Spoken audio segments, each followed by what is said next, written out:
Opa, bom dia, boa tarde, boa noite. Esse trabalho iremos apresentar a evolução das nadadeiras dos cetáceos.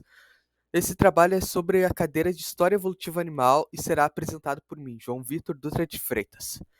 Neste trabalho, iremos apresentar os seguintes tópicos: o que são cetáceos, a trajetória evolutiva dos cetáceos, a transição para a vida aquática, transformação das patas em nadadeiras, diferentes formas e funções das nadadeiras em espécies atuais, modificações na cauda e coluna vertebral, adaptações fisiológicas dos cetáceos, o cladograma da evolução dos cetáceos, impactos das adaptações evolutivas, conclusão, referências bibliográficas e referência das imagens. O que são cetáceos? Poucas pessoas sabem identificar o que são cetáceos, mas os cetáceos nada mais são do que um grupo de mamíferos marinhos que inclui as baleias, os golfinhos e os botos e as orcas.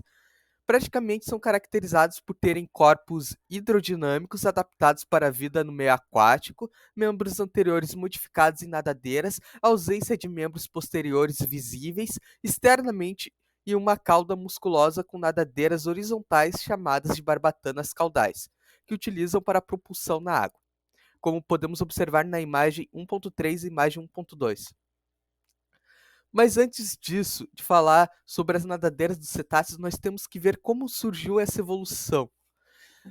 Tudo começou há 50 milhões de anos atrás com esse rato gigante chamado Paquicetus, da imagem 2.1. Foi o primeiro cetáceo conhecido e era um mamífero terrestre com características de artiodáctilos.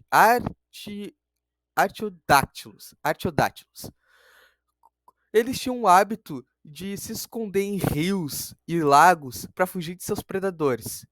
Mas, diferente dos humanos, que foram para a Terra e permaneceram, os cetáceos tiveram uma evolução diferente. Eles vieram para a Terra e depois voltaram para a água.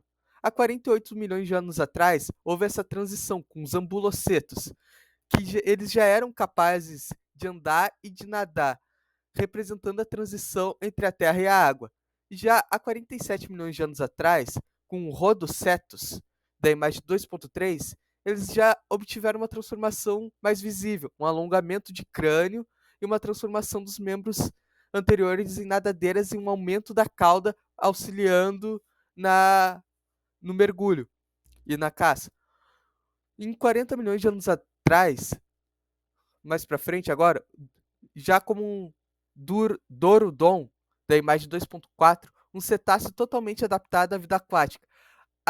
Os membros anteriores se juntaram e formaram uma cauda, e já é praticamente adaptado à vida aquática. Agora, 20 milhões de anos atrás, um cetáceo primitivo moderno, escolhido como exemplo Squalodon, um golfinho antigo, um golfinho pré-histórico, da imagem 2.5, já apresenta uma diversificação dos cetáceos modernos em diferentes habitats marinhos, só que ainda eles não possuem adaptações especializadas. Mas aqui eles já tinham um tamanho aproximado dos cetáceos dos tempos atuais, como as baleias, os golfinhos, aí eles já tinham aquele tamanho exorbitante. Agora, atualmente, nos tempos atuais, nós temos baleias, golfinhos e botos, orcas, só que eles possuem um diferencial. Eles possuem especializações, eles são adaptados e especializados. Agora, como ocorreu a transição para a vida aquática? Como eu tinha falado anteriormente, essa transição ocorreu com Ambulocetus, que também é conhecido como a baleia ambulante. Viveu aproximadamente 48 milhões de anos atrás e representa um elo crucial na transição dos cetáceos do ambiente terrestre para o aquático.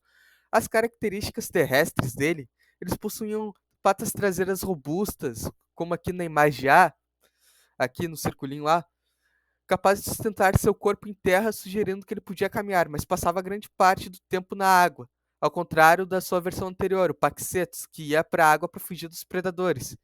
E agora suas adaptações aquáticas era a sua estrutura corporal que já era mais adaptada para nadar. Por exemplo, a sua coluna vertebral que já era mais flexível e a sua cauda, que era mais longa e auxiliava no processo de mergulho. E o seu crânio, que se tinha se alongado e as narinas começaram a migrar para uma posição mais superior, facilitando a respiração enquanto nada na superfície. Agora, diferentes formas e funções das nadadeiras em espécies atuais. Odontocetos, popularmente conhecido como golfinhos. Função das nadadeiras. As nadadeiras peitorais dos golfinhos são pequenas e muito manobráveis, permitindo grande agilidade e controle direcional. São usadas principalmente para virar, parar e realizar acrobacias aquáticas. Agora, misticitos, baleias de Bart. Função das nadadeiras delas. As nadadeiras peitorais das baleias de Bart são extremamente longas, chegando a um terço do comprimento do corpo delas, e são usadas para manobrar em águas profundas, ajudando no controle da flutuabilidade e em comportamentos sociais como acrobacias e saltos. Agora, orcas, odontocetos. Função das nadadeiras. A nadadeira dorsal das orcas, alta e distintiva, auxilia na estabilização durante a natação em alta velocidade e na execução de curvas rápidas enquanto caça. A forma de nadadeira dorsal também pode variar entre indivíduos e desempenha um papel na identificação social na sociedade das orcas. Modificações na cauda e na coluna vertebral. Modificações na cauda. Aqui, como exemplo, esses golfinhos. A cauda dos cetáceos evoluiu para se tornar uma poderosa ferramenta de propulsão com barbatanas caudais horizontais que permitem movimentos verticais para frente e para trás, essenciais para nadar em altas velocidades, junto com uma musculatura forte que proporciona força suficiente para movimentos rápidos e eficientes. Agora, as modificações na coluna vertebral. Peguei uma imagem de um cetáceo, uma baleia e um mamífero terrestre. Como podemos observar, a coluna do cetáceo é mais maleável, é mais flexível em comparação à coluna mais rígida do mamífero terrestre. Adaptações fisiológicas dos cetáceos. Respiração e controle de oxigênio.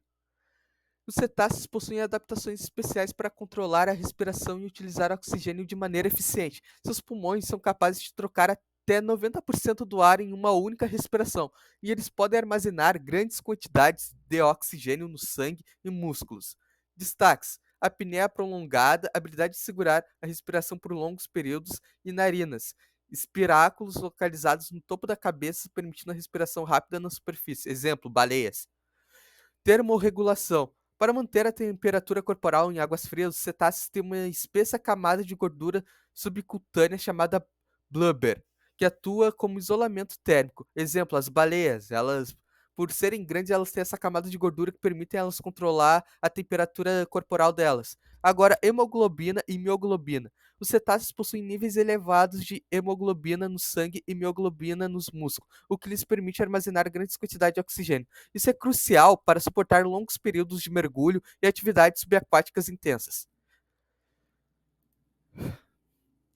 Agora o cladograma. Aqui demarquei pontos importantes da evolução. Se puderem perceber, do Paquicetus a do Ambulocetus já houve uma diversificação do crânio e também um alongamento na musculatura da cauda, mas fica mais visível do Ambulocetus para o Cuticetus, que aumenta a cauda, mas é agora do Rhodocetus para o Durodon, a cauda já vira um único elemento só e já perde as patas traseiras, formando uma cauda e já se aproximando mais com os cetáceos atuais. Agora, o impacto das adaptações evolutivas. Eficiência na locomoção e natação. As adaptações evolutivas, como a forma hidrodinâmica do corpo e modificações das nadadeiras, permitiram que os cetáceos se tornassem nadadores extremamente eficientes. Isso lhe dá a capacidade de cobrir grandes distâncias com menor gasto energético. Agora, sucesso na alimentação e caça. Com a eficiência na locomoção e natação, as modificações nas estruturas de alimentação dos cetáceos acabou se diversificando e se abrangindo, permitindo uma maior variedade de nichos alimentares para os cetáceos, consequentemente aumentando a taxa de sobrevivência dos cetáceos ao longo dos tempos.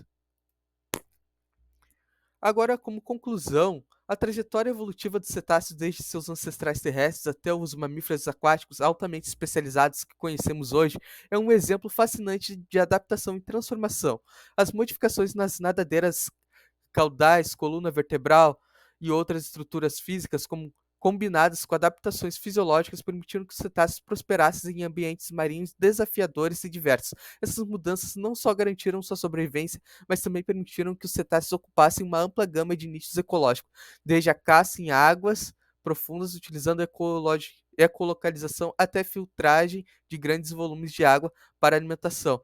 O estudo dos cladogramas e das relações filogenéticas entre os cetáceos e outros vertebrados revela a complexidade e a sofisticação desses processos evolutivos. Em suma, a evolução dos cetáceos destaca a incrível capacidade da vida de se adaptar a novos ambientes e desafios. Ao compreender esse processo, ganhamos uma visão mais profunda não apenas da história dos cetáceos, mas também dos princípios fundamentais que governam a evolução de todas as formas de vida na Terra. Referências de imagem e referências bibliográficas. Só um adendo, tem alguns links que só podem ser acessados utilizando o acesso do Web of Science. E obrigado. E-mail para quem quiser entrar em contato.